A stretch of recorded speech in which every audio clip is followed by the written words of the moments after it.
여러분 황충이란 말을 들어보셨나요? 황충은 메뚜기 목에 풀무치처럼 떼지어 다니며 농작물에 피해를 주는 이주성 메뚜기를 말하죠. 특정한 이주성 메뚜기의 알이 다양한 요인으로 부화하여 메뚜기가 무리를 지어서 개체 밀도가 매우 높아지면, 이렇게 서로 밀접하게 접촉이 잦아지면 호르몬이 변하면서 날개가 길어지고 뒷다리가 짧아지고 식욕도 자기 몸무게의 2배 가까이 불어나 가는 길마다 모든 것을 잡아먹게 되는 황충으로 변화된다는 것을 우리가 알고 있습니다. 그러니까 어떤 메뚜기과에 속해 있는 것들이 접촉이 잦아지면 황충으로 변한다는 것이죠. 우리나라에도 유동성 메뚜기인 풀무치가 대표적인 황충입니다. 하지만 다른 종도 얼마든지 황충으로 변신할 수 있는 가능성이 있다는 것입니다. 오늘은 5번째 나팔 재앙으로서 이 황충에 대하여 살펴보도록 하겠습니다. 첫째로 이 황충은 무주갱의 열쇠를 받습니다. 1절입니다. 다섯째 천사가 나팔을 불매 내가 보니 하늘에서 땅에 떨어진 별 하나가 있는데 그가 무주갱의 열쇠를 받았더라. 하늘에서 떨어진 별이 누구냐에 대한 논란이 있기도 합니다만 이것은 은하계의 별이 아닌 천사입니다. 그렇다면 악한 천사인지 좋은 천사인지 또 판단해야 되겠죠. 사탄이 교만하다가 하늘에서 떨어졌다고 하는 그런 의미에서 보면 떨어졌다라고 하는 것은 타락한 천사라고 볼 수가 있겠죠. 요한계시록 8장 13절, 그러니까 8장 마지막 절에 말한 땅에 사는 자들에게 임할 큰 화는 스스로 하나님처럼 높아지려다가 하늘에서 땅에 떨어진 사탄에게서 비롯되었다고 볼 수가 있습니다. 이사야 14장에서도 바벨론 왕을 하늘에서 번개같이 하늘에서 떨어져 땅에 찍힌 계명성이라고 말하지 않았습니까? 예수님도 이 이미지를 가지고 누가복음 10장 18절에서 사탄이 하늘에서 번개같이 떨어지는 것을 내가 보았다라고 말씀하고 있습니다. 그는 다윗의 열쇠를 가지신 하나님의 흉내를 내어 무주갱의 열쇠를 가지고 스스로 하늘의 별이라고 주장하고 있지만 실상은 무주갱의 사자요 지옥의 사자라는 것입니다. 무주갱의 열쇠에서 이 무저라고 하는 이 말은 창세기 1장 2절의 깊음이라고 하는 말과 비슷합니다. 그러니까 깊은 바다를 말하는 거죠. 빛이 하나도 들어가 있지 않는 원시바다.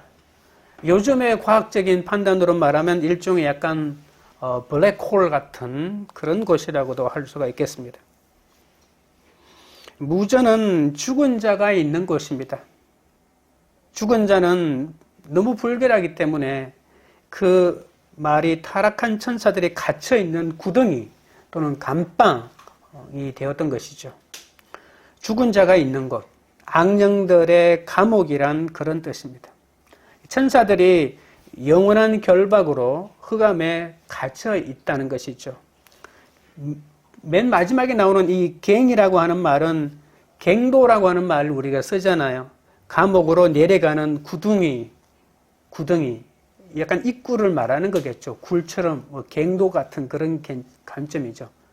우리 일반적인 사람들은 우물 같은 그런 역할, 땅으로 깊게 내려가는 그렇게 말하기도 합니다. 2절 보십시오. 그가 무주갱을 여니 그 구멍에서 큰 화덕의 연기 같은 연기가 올라오매 해와 공기가 그 구멍의 연기로 말미암아 어두워졌다 라고 말합니다. 닫힌 감옥이 열리고 그 구멍으로 연기가 올라오죠. 무저갱을 여닫을 수 있는 분은 바로 그리스도뿐입니다. 주님이 열면 닫을 사람이 없고 주님이 닫으면 열 사람이 없는 거죠. 연기가 올라왔다라고 하는 것은 하나님의 진노의 심판이 시작됐다는 말입니다. 여러분 소돔 고모라의 사건을 기억해 보십시오. 소돔 고모라가 멸망할 때도 온 지역에서 연기가 옹기가마의 연기같이 올라왔다고 하지 않습니까? 그 구멍에서 나온 연기 구름이 너무 짙기 때문에 해와 공기가 어두워졌다고까지 말합니다. 온통 하늘이 이 검은 연기로 뒤덮였다는 거죠. 3절입니다. 또 황충이 연기 가운데로부터 온 땅에 나오매 그들이 땅에 있는 정갈의 권세와 같은 권세를 받았더라. 어두워진 연기 속에서 황충이 쏟아져 나오는 겁니다. 무저갱이 있습니다. 그 무저갱에 이제 문이 열리고 연기가 올라오는데 그 연기 속에 황충이 쏟아져 나온다는 거죠. 황충은 출애굽 때 10재앙 가운데 8번째 재앙을 말합니다. 메뚜기는 오늘날에도 중동 지역에 엄청난 해를 끼치는 골칫거리죠. 큰 무리를 지어서 홍해를 가로질러 먹이를 찾아다니는 그러면서 농경지를 습격하게 되는 겁니다.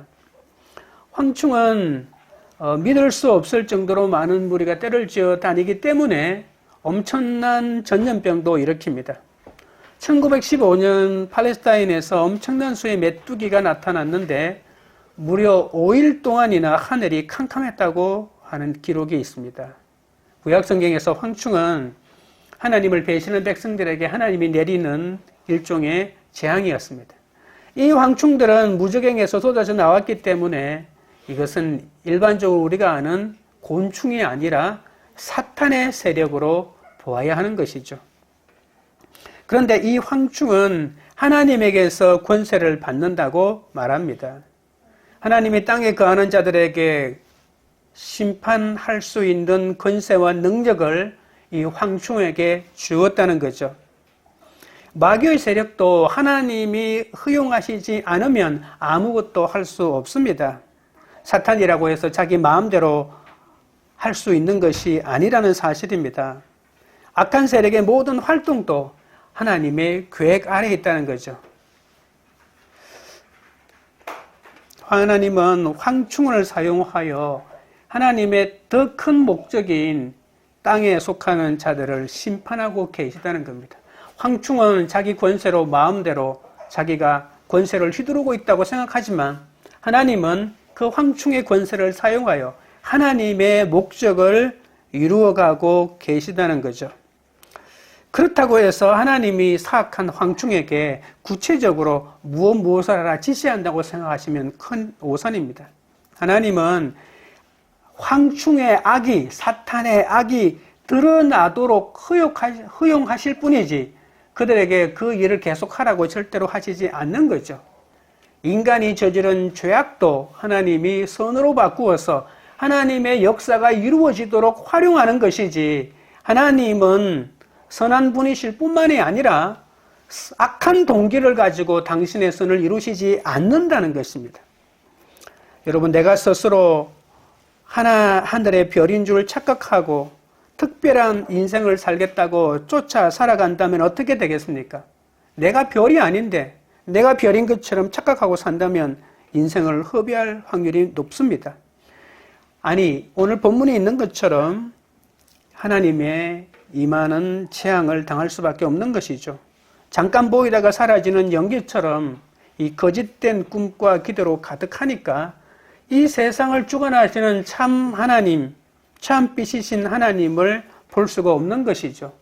세상의 찬란한 세상의 가치만을 따라가고 그 가치 가운데에서 내가 많은 것을 얻었고 그래서 내가 참 하늘에서 내려온 별인 것 같다고 착각하고 살아가다가는 나중에 하나님의 심판을 받는다는 것입니다. 남은 것은 슬픔과 허무 그리고 천갈의 권세를 가진 황충이 휩쓸고 지나간 뒤에 있는 허무밖에 황폐함밖에 남아있지 않을 겁니다. 적용 질문 드립니다. 내가 꿈꾸고 바라는 인생은 무엇입니까? 화려하고도 권세 있는 특별한 인생을 쫓아 살고 있지는 않습니까? 둘째는 괴로워도 못 죽는 고통을 겪게 됩니다. 4절입니다. 그들에게 이르시되 땅에 풀이나 푸른 것이나 각종 수목은 해하지 말고 오직 이마에 하나님의 인침을 받지 아니한 사람들만 해하라 하시더라. 하나님은 황충에게 두 번째 명령을 내립니다. 아득한 옛날부터 황충은 항상 이 식물인 풀이나 푸른 것이나 푸른 나무들만 먹고 살았죠. 굶주린 황충때가 지나간 차례엔 아무것도 남지 않을 정도로 식욕이 너무 왕성했기 때문에 농사의 치명적인 존재라고 하지 않았습니까? 그런데 여러분 미국의 로키산 메뚜기에 대한 기록이 있는데요. 로키산 메뚜기 떼가 황충으로 집단 발병한다고 했죠. 메뚜기 떼가 강해지면 황충으로 집단 발병해서 1870년대 미국 중서부의 대평원을 쓸고 다녔다고 합니다. 그때 그 개체 수 마리를 조사한 기록이 있는데 12조 5천억 마리나 한데 모여서 움직였다고 합니다. 현재 가치로는 그 농작물 피해만 하더라도 6조 원 넘었다고 합니다. 그런데 본문에는 그런 황충에게 자신들이 먹는 주식인 풀이나 나무를 먹지 못하게 합니다. 그 대신 정갈 같은 존재로 바꿔버린다고 말하는 것입니다. 그래서 나무보다는 나무를 깔아먹고 엄청난 농작물 피해를 입히고 그 지역에 기근을 가져오게 하는 것이 아니라 바로 사람들에게 공격한다는 것입니다. 어떻게 사람들에게 공격하죠? 이 황충이 정갈 같은 것으로 변화시켜 버린다는 것이죠. 그래서 본문에서 황충은 단순히 곤충이 아니라 사탄에게 세력으로서 이 정갈 같은 소른 것으로 사람들에게 치명상을 입히는 거죠. 정갈의 침은 엄청난 독성이 있기 때문에 어린아이들에게는 치명적입니다. 누가복음 10장 19절에서 보면 예수님은 뱀과 정갈을 마귀 세력을 상징한다고 설명하고 있잖아요. 그래서 극심한 고통을 일으키는 정갈의 능력이 황충에게 주어졌다는 것으로 보아서 이 황충은 이 사탄의 졸개로서 사탄이 시키는 대로 사람들에게 치명적인 피해를 입히기 시작한다라고 볼 수 있습니다. 하나님의 심판이 이제 자연계에 대한 심판이 아니라 사람들에게 집중되죠. 지난번에 심판, 나팔 심판에 보시면 3분의 1을 해야 하는 자연재해에 집중되어 있다면 이제는 사람들에게 더 집중적인 포커스가 가고 있습니다. 이것은 하나님의 심판이 사람의 악행에 대한 항신의 복수요, 죄의 세상에서 돌이킬 수 있는 마지막 회개의 촉구라는 것을 알 수 있습니다. 오늘 보시면 특징적인 게 나오는데 4절에 보시면 하나님의 인침을 받지 아니한 자들만 해하라 라고 이렇게 말하고 있잖아요. 우리가 하나님의 인침을 받은 자에 대해서 7장에서 배웠죠. 그 숫자가 처음에는 14만 4천이라고 했다가 나중에는 셀 수 없는 무리라고 했습니다. 14만 4천은 이 짐승이 일으킨 끔찍한 박해 속에서도 그리스도에 대한 충절을 지키고 환난을 이긴 자들을 말한다고 했죠. 그래서 14만 4천은 유대 지파 사자인 메시아의 군대라고 했습니다. 하나님의 소유로 하나님의 보호를 받는 인내하는 성도이고요. 그래서 짐승의 군대를 정복할 전투하는 교회라고 살펴보았습니다. 이들은 그리스도의 깃발을 흔들면서 하나님의 진노가 쏟아지는 가운데서도 만국을 향하여 그들을 그리스도께로 인도하기 위하여 복음을 전하는 사명을 감당하는 그리스도의 군대입니다. 회개하고 하나님의 인침을 받는 자는 어떤 사탄의 공격과 재앙으로도 해할 수 없다는 것을 알 수가 있겠죠. 하나님의 자비는 오직 하나님을 따르는 자들에게만 속해 있는 겁니다. 로마처럼 강한 권세와 무참한 핍박도 모두 하나님의 권세 아래 있기 때문에 하나님이 당신의 백성을 지키시고 보호하신다고 하면 누구도 막을 수가 없는 것이죠. 5절, 6절입니다. 그러나 그들을 죽이지는 못하게 하시고 5달 동안 괴롭게만 하게 하시는데 그 괴롭게 함은 정갈이 사람을 쏠 때의 괴롭게 함과 같더라. 그 날에는 사람들이 죽기를 구하여도 죽지 못하고 죽고 싶으나 죽음이 그들을 피하리로다. 하나님의 백성들은 인과 나팔과 대접 심판에서 면제된다고 했죠. 하지만 회개 촉구하는 하나님의 요청을 거부한 땅에 속한 사람들은 심판을 받는다고 했습니다. 요한계시록은 이 세상 사람들을, 예수를 믿지 않는 사람들을 땅에 속한 사람들이라고 하는 용어로 사용하고 있습니다. 여러분 절대로 오해하지 마십시오.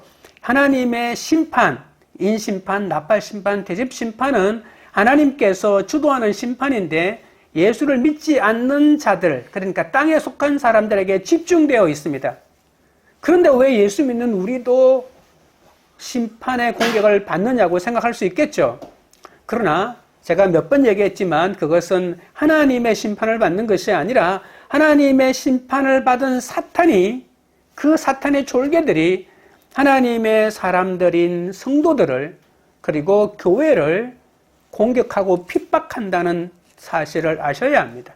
그래서 하나님의 심판이 더 강해지면 강해질수록 사탄의 세력들은 교회를 더 세게 핍박하고, 그 핍박으로 인하여 순교자들이 더 많이 생기면 순교자들과 교회가 더 많이 기도하면 기도가 하나님께 올라가서 심판이 더 강해지고, 계속해서 이 순환이 이루어지고 마침내 성도들이 가지고 있는 모든 환난은 연단으로 바뀌고, 연단은 하나님의 공인을 받고 기도 응답이 되어 사탄의 세력을 완전히 멸하고 참된 기쁨을 누리게 되고 하나님의 나라가 완성되는 그 큰 밑그림이 이 종말의 때에 이루어진다는 사실을 다시 한번 기억하셔야 합니다.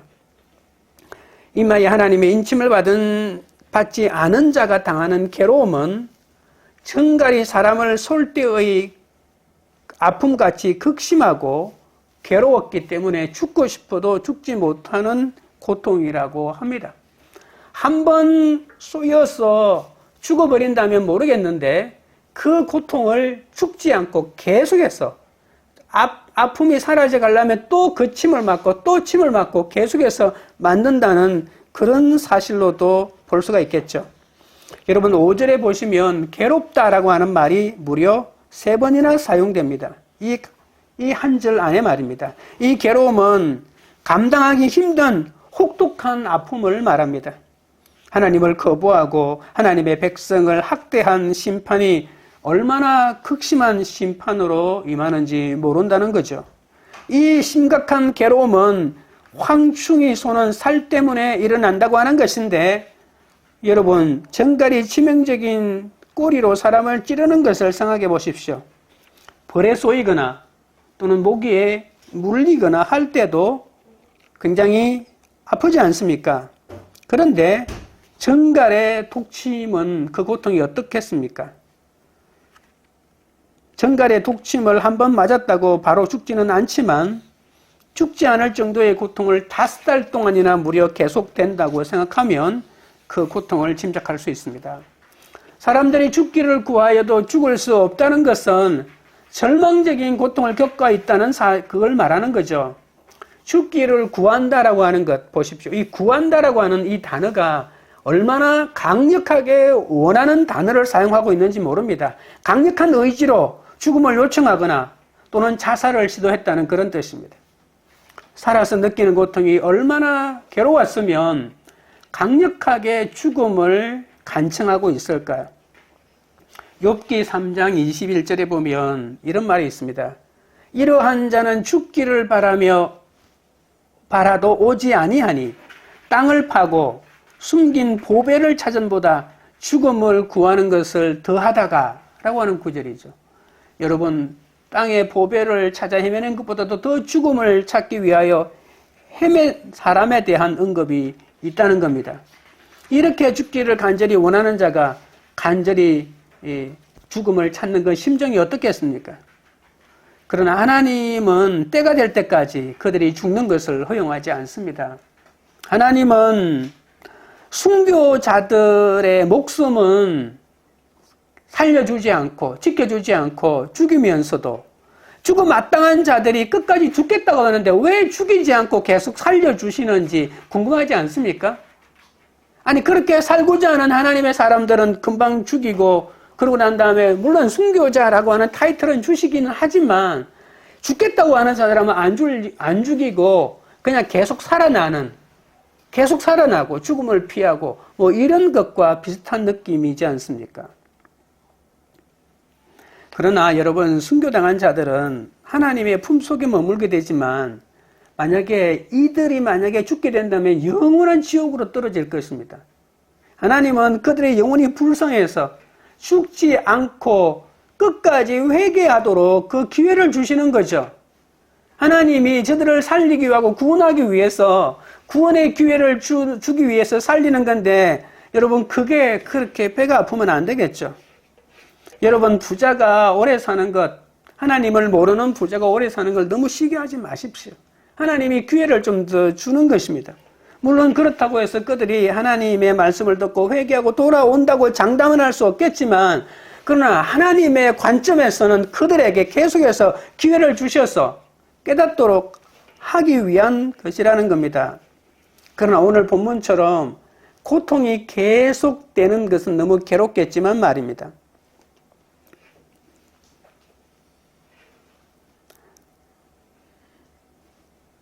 황충에 괴롭히는 시간이 길어야 5달이라고 하는 것이 의미심장합니다. 보통 황충의 때의 심판은 며칠 만에 지나가거나 아무리 늦어도 일주일 만에 지나가거나 이렇게 확 지나가거든요. 표가 될 망정 그렇게 지나간다고요. 근데 5달이면 너무 비정상적으로 길다는 느낌이 들지 않습니까? 그러나 본문의 의미는 하나님이 고통의 기간을 엄격하게 제한하고 계시다라고 하는 것이 핵심입니다. 하나님은 비록 짧지만 이 지옥 같은 괴로움을 겪게 하셔서 지옥의 영원한 형벌이 있음을 우리에게 알게 하시고요.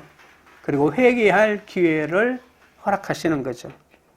하나님 나라에 속하여 하나님의 통치를 받는 것이 구원이고 하나님의 뜻 아니겠습니까?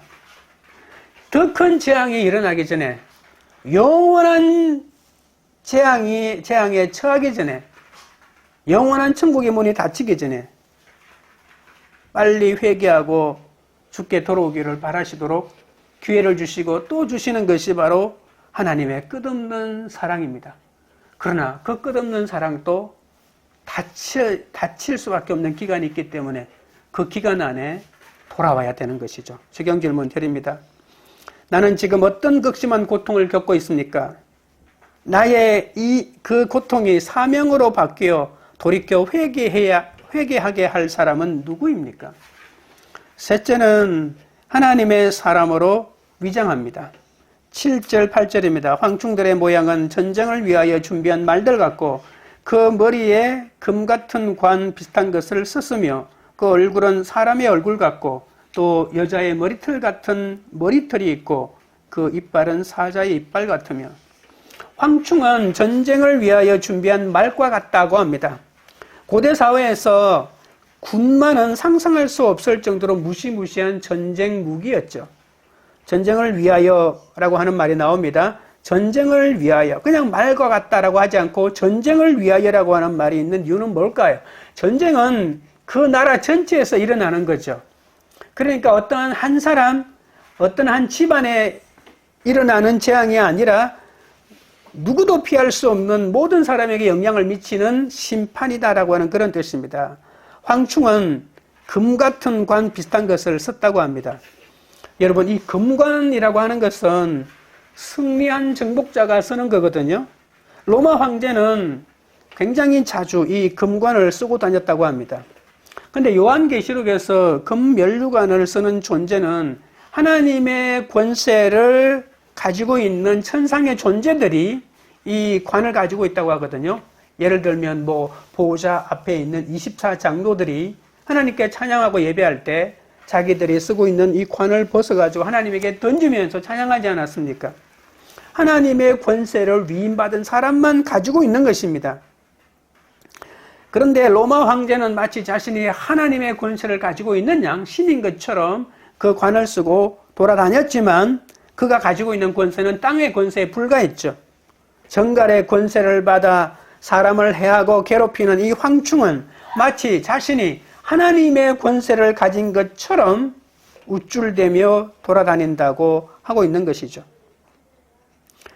근데 그 모습을 보시면 사람의 얼굴 같다라고 이렇게 하는데 인간과 사람을 인간과 짐승을 결합한 초자연적인 존재처럼 보여주지만 하나님의 사람을 흉내낸 것에 불과하다. 끝으로 보면 실루엣을 보면 사람 같죠. 그런데 자세히 보면 사람의 얼굴같이 생겼는데 그냥 사람이 아닌 겁니다. 그냥 하나님의 사람의 흉내를 내고 있는 것에 불과하다는 거죠. 그런데 그 사람의 얼굴 같은 데 보면 여자 머리털 같은 머리털이 있어요. 머리털이 있다고 하는 것은 진짜 사람이다라고 하는 것이죠. 우리도 그림을 그릴 때 머리카락을 그리기 이전에는 사람 모습이 잘 안 나타나죠. 그런데 어떤 그림이든 머리카락까지 그리면 좀 더 사람 같죠. 진짜 사람인 것처럼 모방하기 위해서 머리카락까지 그려놓은 것인데 자세히 보니까 황충의 더듬이야. 더듬이가 수없이 많은 그냥 털이에요. 사람의 지성과 그리고 사람의 교활함을 흉내내고 있을 뿐입니다. 그 이빨은 또 사자 같다고 말합니다. 여러분, 사자처럼 먹잇감을 갈기갈기 찢고 개걸스럽게 그 고기를 뜯어먹는 모습을 보여주는 것이 아니라 이 이빨의 기능은 뭐냐면, 여러분, 정갈은 꼬리로 이렇게 독침을 쏘듯이 쏘잖아요. 그런데 이 황충은 이 사자 같은 이 이빨로, 이빨이 보면 조그마한 강아지도 이렇게 송곳니처럼 쫄깃합니다. 뾰족합니다. 이 뾰족한 사자의 이빨로 사람을 물어 뜯으면서 그걸로 바로 이 정갈의 독침을 인간의 몸 안으로 퍼뜨리는 거죠. 그러니까 정갈은 하나의 침으로 그냥 쏜다면 사자는요, 그냥 한번 물면 10개 넘는 이 이빨에 의해 가지고 독침을 한 번에 맞게 되는 그런 효과가 있겠죠. 그래서 엄청난 이 정갈의 독침을 사람에게 고통을 가한다는 모습을 그리기 위해서 사자의 이빨이 있다고 이렇게 말하는 거죠. 행동이 기민하고 왕 같은 권세와 위엄이 있고 지혜롭게 매력적이면서 결코 무너지지 않는 힘과 능력이 있어 보이지만, 그러나 하나님의 권세가 아니라 비슷하게 흉내만 내고 있는 가짜라는 것을 볼 수가 있습니다. 우리 아까도 7절에 보았지만 사람의 얼굴 같고 그리고 머리털 같고 모두 같다고 비슷하다고 말하고 있지만 실상은 전혀 다른 존재라는 것을 알 수 있습니다. 9절 10절입니다. 또 철호심경 같은 호심경이 있고 그 날개들의 소리는 병거와 많은 말들이 전쟁터로 들어가는 소리 같으며 또 정갈과 같은 꼬리와 쏘는 살이 있어 그 꼬리에는 5달 동안 사람들을 해하는 권세가 있더라. 철호심경은 군마의 옆구리와 등을 보호하고 또 전투할 때 적이 공격할 틈이 없도록 만드는 방어무기죠. 자신의 군대가 누구도 상대할 수 없는 무적함대라는 것을 보이기 위해서 군마들에게까지 갑옷을 입혀죠. 옛날에 유럽의 중세시대의 기사들은 얼굴을 완전히 덮어가지고 상대방에게 보이지 않게 만들거죠. 사람뿐만이 아니고 말들도 완전히 갑옷으로 이렇게 갑옷을 입혀서 전쟁터에 나가는 그런 관습들이 있었던 거죠. 황충의 떼가 내는 소리는 말들이 끄는 많은 병거 소리 같다고 합니다. 병거는 무시무시한 모습을 우리에게 보여주는데요. 고대 사회에서 가장 파괴적인 공격 무기가 바로 이 병거입니다. 다윗도 수많은 인근 지역을 정복했지만 블레셋을 완전히 쫓아내지는 못했습니다. 왜 그런지 아십니까? 여러분, 후기 청동기 문명에 있던 팔레스타인 지역에서 유일하게 블레셋만이 지중해 쪽에서 들어온 철기 문명을 가지고 있었거든요. 철기 문명을 가지고 있는 블레셋을, 이 작은 나라 블레셋을 도저히 이길 수 없었던 거죠.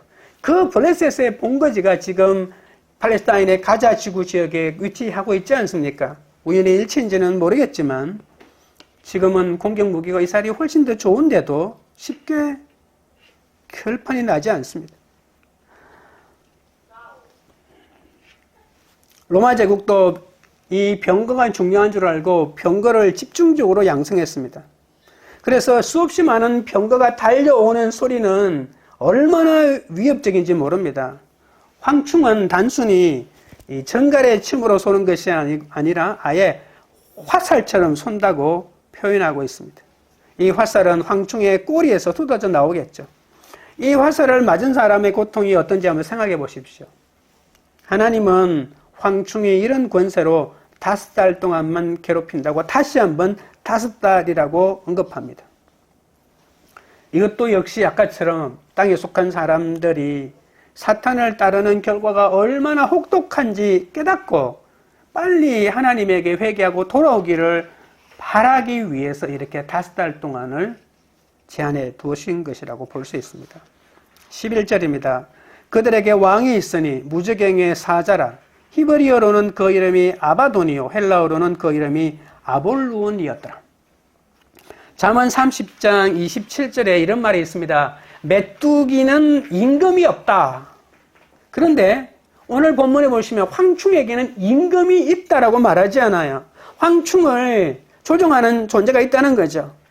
황충에게 명령을 내리는 자는 누구일까요? 바로 무저갱의 사자라고 불리는 사탄입니다. 요한계시록에서 왕들이라고 하는 존재는 짐승을 따르고, 짐승이라고 하는 것은 이 사탄의 바로 직계 부관이라고 말할 수 있는 그런 존재입니다. 짐승을 따르고 짐승의 명령을 수행하는 땅의 통치자들입니다. 여러분, 이 땅의 독재자들은 자신의 마음대로 통치하는 것이 아니고 바로 사탄의 직계 졸개들에 의해 가지고 명령을 받고 사탄의 명령을 받고 전해 듣고 그렇게 통치하는 자들이죠. 그들은 만왕의 왕인 그리스도를 따르지 않고 사탄의 뜻을 따르고 황충을 이끌어 자신을 따르는 땅의 사람들을 괴롭히는 사악한 왕들입니다. 여러분, 자신들의 말을 따르는 땅의 사람들을 왜 심판합니까? 희한하잖아요. 여러분, 사탄이 왕인 줄 알고 따라가면 결국은 자기가 따르던 그 사탄에게 공격을 당하여 심판당하여 죽게 됩니다. 아바돈이라고 하는 말은요, 파괴하다는 뜻입니다. 파괴하다, 파괴하는 자. 하나님이 지하세계를 다스리도록 지정한 죽음의 사자인데요. 여러분, 사탄의 세력은 우리가 생각하는 것보다 훨씬 더 강하고 훨씬 더 조직적이고 훨씬 더 무시무시한 존재들입니다. 자신들을 따랐던 사람들을 사랑하거나 전혀 돌보지 않습니다. 그들에게는 자신을 따랐다고 해서 그들에게 어떤 애정도 어떤 연민도 안 가지고 있습니다. 하나님을 떠나 사탄을 숭배하며 따르는 자들은 나중에 사탄이 주는 달콤한 축복을 받겠지 생각했겠지만 천만의 말씀입니다. 비참한 최후를 맞이할 것입니다. 우리는 끝으로 드러난 이 외형에 절대로 속아서는 안 됩니다. 하나님 모습을 하고 하나님 것처럼 위장하고 있지만 그건 하나님이 아니라 우리를 속이기 위한 하나의 도구에 불과합니다. 기문의 칼의 노래에 보면 임진왜란 때 이 선조 임금이 눈물에 대한 언급하는 부분이 나와 있습니다. 그 부분을 잠깐 소개해 드리겠습니다. 임금은 자주 울었다. 이렇게 시작합니다. 임금은 슬피 울었고 오래오래 울었다. 차고 푸른 해걸음에 소복을 입은 임금은 동헌 마루에 쓰러져 울었다. 궁을 버리고 도망가서 의주에서 울었다는 말입니다. 서울에 왜구들이 들어와 종묘를 불질러 마국간을 차렸다는 소식을 듣고 임금은 종묘를 향해 남쪽으로 울었고 북경을 향해 울었고, 북경을 향해 울었다고 하는 것은 북경이 왜 안 도와주나 해서 울었던 겁니다. 해 뜨는 동쪽을 향해 울었다. 쓰러져 우는 임금의 야윈 어깨가 흔들렸다. 임금의 울음은 달래지지 않았다. 임금은 사무치게 울었다. 아무도 임금의 울음을 말릴 수 없었다. 또 좀 지나갔어요. 서울을 버릴 때 임금은 울었다. 임진강을 건널 때 임금은 중신들의 이름을 부르며 울었다. 개성을 버릴 때 울었고 평양에 닿았을 때 울었고 평양을 버릴 때 울었다. 여러분, 한양을 버리고 개성으로 갔잖아요. 서울을 버릴 때 울었고요. 개성을 버리고 또 평양으로 또 도망갈 때 울었고요. 평양에서 또 의주까지 갈 때 울었고요. 갈 때마다 울었어요. 명나라에서 사신이 압록강을 건넜다는 소리를 듣고 임금은 흐느껴 웁니다. 그리고 사신이 오는 압록강 칸가까지 마주가서 거기서 또 옵니다. 서울로 결국은 몇 달 만에 서울로 돌아올 때 임금은 종묘는 자기 조상들의 위패가 모셔진 곳 아닙니까? 그 표에 나가 길게 구슬픈 울음을 울었다. 임금은 나를 정해놓고 정기적으로 울었다. 여러분, 이런 느낌 보면 임금은 정말 나라를 걱정하는 사람이었다라고 생각했죠. 이순신 장군은 이 임금의 울음에 대해서 이렇게 말합니다. 자신은 이렇게 자신에 대해서 이렇게 표현하거든요. 임진년에는 갑옷을 벗을 날이 없었다. 자신은 갑옷을 벗을 날이 없었는데 임금은 어떻게 했냐면 이렇게 표현합니다. 임금은 울음과 언어로서 전쟁을 수행하고 있었다. 언어와 울음이 임금의 권력이었고 언어와 울음 사이에서 임금의 칼은 보이지 않았다. 임금의 전쟁과 나의 전쟁은 크게 달랐다. 이게 무능한 임금의 극치입니다. 임금은 자기 감정에 사로잡혀가지고요. 우는 것으로서 왕의 노릇을 하고 있는 것이라고 착각하고 살았죠. 이순신의 전쟁과 왕의 전쟁은 너무나도 달랐습니다. 명령을 내리고요. 명령을 그래서 가지고 밑으로 전쟁터로 내려보내면 자신의 일을 다 했다고 생각했던 겁니다. 얼마나 무능한 임금입니까? 이 무능한 임금 때문에 백성들이 얼마나 큰 고통을 겪었습니까? 이 임금은 백성들의 고통에는 관심이 없었습니다. 칼의 노래를 보면 성경에만 나오는 그런 표현들이 있습니다. 정말요. 너무나도 배가 고파가지고요. 부모가 자식을 잡아먹었다는 얘기가 나옵니다. 그 기록이 있다는 거예요. 그리고 얼마나 굶주렸는지 동네 사람들이 누군가 죽어나가면 개떼같이 달려들어가지고 그 살점을 뜯어먹었다는 겁니다. 얼마나 배가 고팠으면 실제로 기록이 있다는 겁니다. 수천 년 전에 성경의 기록이 아니고 고대 기록이 아니고 수백 년 전에 이 조선에 그런 일이 있었다는 겁니다.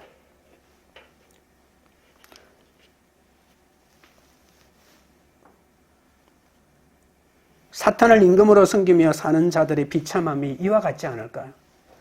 선조만이 그런 임금이 아니었습니다. 임진왜란이 끝난 지 40년도 채 되지 않아서 병자호란이 일어났잖아요. 그런데 병자호란이 일어났을 때 청나라가 서울까지 당도하는데 5일밖에 걸리지 않았습니다. 물밀듯이 쳐내려 내려올 때 임금이 한 것은요, 도망치는 것밖에 없었죠. 강화도로 도망치려고 하다가 김포에 적군이 들어왔다는 소식을 듣고 남한산성으로 올라갑니다. 거기에서 47일 동안 얼굴을 쳐박고 숨어 지내면서 그도 울었겠죠.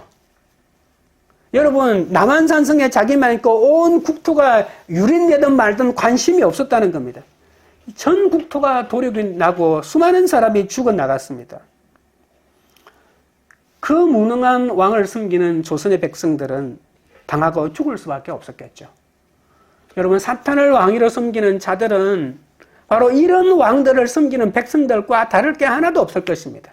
전쟁이 일어나면 자기만 살겠다고 도망갈 것이고, 울었다 자신의 감정에 북박져서 자신의 울음이 마치 나라를 생각하는 울음빛처럼 위장할 뿐입니다. 언제까지 우리는 그와 같은 무능한 왕을 우리의 왕으로 삼고 사탄을 따라가 그들에게 충성을 다할 것이겠습니까? 진짜와 가짜를 분별하지 못한 채 보암직하고 또 만족스럽게 또 자랑스러워 보이는 이 황충을 따라가다가는 결국은 고통과 파멸밖에 없다는 것입니다. 오직 하나님께만 진정한 권세가 있고 하나님만이 내가 의지하고 순종해야 할 뿐이심을 명심하셔야 합니다. 믿음으로 분별하지 못하면 이 세상에 좋아 보이는 것에 속아서 가짜 인생을 살 수밖에 없다는 것을 명심하셔야 합니다. 적용 질문 드립니다. 나는 사람을 대할 때 어떤 모습에 마음이 끌려서 제대로 분별하지 못합니까? 말씀을 맺겠습니다. 황충은 무적행의 열쇠를 받아 심판을 가져옵니다. 그때 사탄을 따르던 자들은 괴로워도 죽고 싶어도 죽지 못하는 고통을 겪게 됩니다.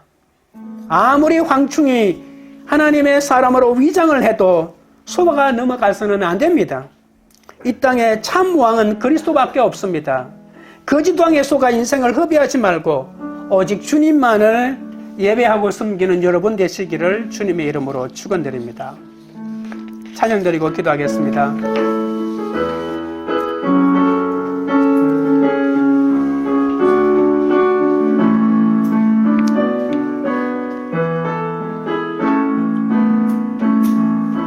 피난처 되시는 주 예수, 영원한 승리의 왕, 주님의 얼굴을 구할 때 주의 빛 비추시네. 전쟁은 주님께 속했네. 승리는 우리의 것. 예수의 이름을 높이며 영원히 찬양하리.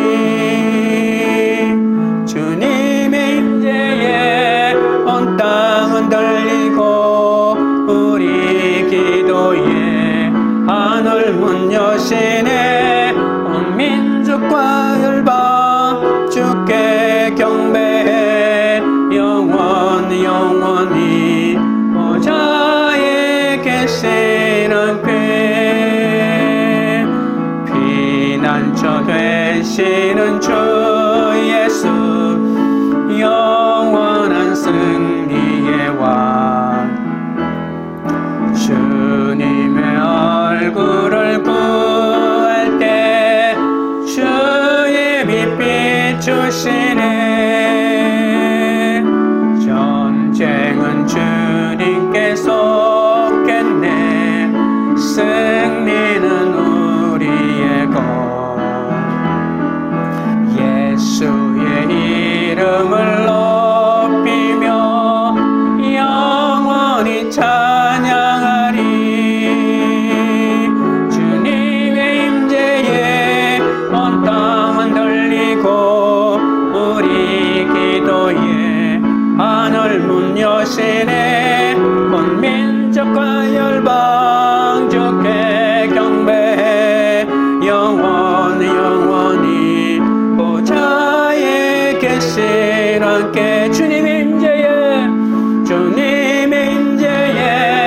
온 땅은 들리고 우리 기도에 하늘 문 여시네. 온 민족과 열방 주께 경배해. 영원히 보좌에 계시는 께 하나님 어린 양께. 기도하실 때 화려하고도 권세 있는 특별한 인생을 쫓아 살고 있는 나를 회개하고 내가 꿈꾸고 말하는 인생을 주님께 두고 그 주님을 찾게 해달라고 기도하겠습니다. 지금 내가 겪고 있는 극심한 고통이 사명으로 바뀌게 해달라고 기도합니다. 그래서 그 고통과 교통마저도 다른 사람을 회개하고 주님께 돌이키는 데 사용하게 해달라고. 사람을 대할 때 제대로 분별하지 못하고 끝으로 보이는 모습에 마음이 끌려 헛된 것을 따라가지 않게 해달라고. 우리 다 같이 주의 세 번 부른 다음에 기도에 나가겠습니다. 주여, 주여, 주여. 거룩하시고 영원하신 하나님 우리 아버지여, 화려하고도 권세 있는 특별한 인생을 쫓아 살지 않게 하여 주시옵소서. 내가 꿈꾸고 말하는 인생을 하나님께 두고 주님을 찾는 삶을 살게 하여 주시옵소서. 지금 내가 겪고 있는 극심한 고통이 사명으로 바뀌어지게 만들어 주시옵소서.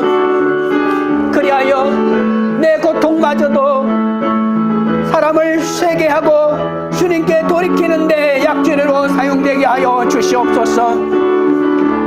사람을 대할 때 아버지 하나님이여, 그 모습의 화려함에 아버지의 마음이 끌려 아버지 하나님이시여 제대로 분별하지 못하고 헛된 것을 따라가지 않도록 도와주시고, 오직 세상의 화려함이 아닌 주님을 따라가는 은혜를 허락하여 주시옵기 아버지 하나님이여 간절히 바라옵고 원하옵나이다. 주님이 역사하여 주시옵소서. 하나님 아버지, 지금까지 세상에서 화려한 인생을 꿈꾸며 분별하시 어리석게 살아왔음을 고백합니다. 하늘에서 떨어진 별이 아버지 하나님이시여 나인 것으로 착각하고 아버지 하나님이시여 날마다 슬픔과 허무와 연기 속에서 연민에 젖어 얼마나 많은 시간을 허비했는지 모릅니다. 자기가 하늘의 별이라고 생각하며 정갈의 권세에 쏘여서 죽고 싶어도 죽지 못하는 고통을 겪는 어리석은 자가 되지 않도록 아버지 하나님이여 불쌍히 여겨 주시옵소서. 기복적인 가치관에 눈이 가려진 채 스스로 하나님처럼 세상의 성공만 쫓다가 허무와 고통의 삶을 살지 않게 하옵소서. 믿음으로 분별하여 저의 연약함을 고백하며 살게 하여 주시옵소서. 고난의 한가운데서도 이 땅의 왕이 주는 달콤함에 속아 넘어가지 않게 하시고 주님이 주시는 찬왕의 권세를 누리며 살게 하옵소서. 하나님이 우리에게 고통을 주시는 것은 우리의 지경을 넓히시기 위함입니다. 고난이 사명으로 연결되지 못해서 5달 동안 괴롭힘만 당하다가 구원도 못 받고 사탄에 속한 자가 되어 영원토록 하나님과 멀어질까 두렵습니다. 우리의 삶의 고통 하나하나가 땅에 떨어지지 아니하고 사명으로 연결되게 하셔서 다른 사람을 살릴 수 있도록 도와주시고 우리가 비록 지금 5달의 고난 속에 처해 있다 할지라도 이 고난으로 하나님을 알고 나의 죄를 알고 아버지 하나님 내가 영원토록 따라가야 될 존재가 무엇인지 깨닫는 너무나도 복된 시간이 되게 하셔서 이 5달의 고난을 통하여 내 인생이 변화되고 다른 사람을 살리는 인생으로 변화되게 하여 주시옵소서. 부드러운 머리털을 가지고 금관 비슷한 것을 쓴 황충에게 우리가 쏘이지 않도록 도와주시옵소서. 황충의 꼬임을 분별하게 도와주시옵소서. 진짜인 줄 알았다가 아버지 하나님이여 핑계대면서 난 그때 몰랐다고 핑계하지 않게 하여 주옵소서. 광교리들 교회가 참 임금의 권세를 갖고 지옥의 권세를 이기기 위해 혈과 육의 싸움을 이 아니라 영적인 싸움을 하는 공동체가 되게 하옵소서. 각자의 삶 속에서 고난이 사명이 되어 지옥에서 천국으로 옮기는 삶을 살게 하옵소서. 고난의 한가운데서도 자기 감정에 충실하며 사명을 잃어버리는 자가 되지 않게 하시고 참왕의 권세를 가지고 지옥에 빠진 모든 자를 구원해내는 사명 감당하는 그런 교회가 될 수 있도록 역사하여 주시옵소서. 예수님의 이름으로 기도합니다. 아멘.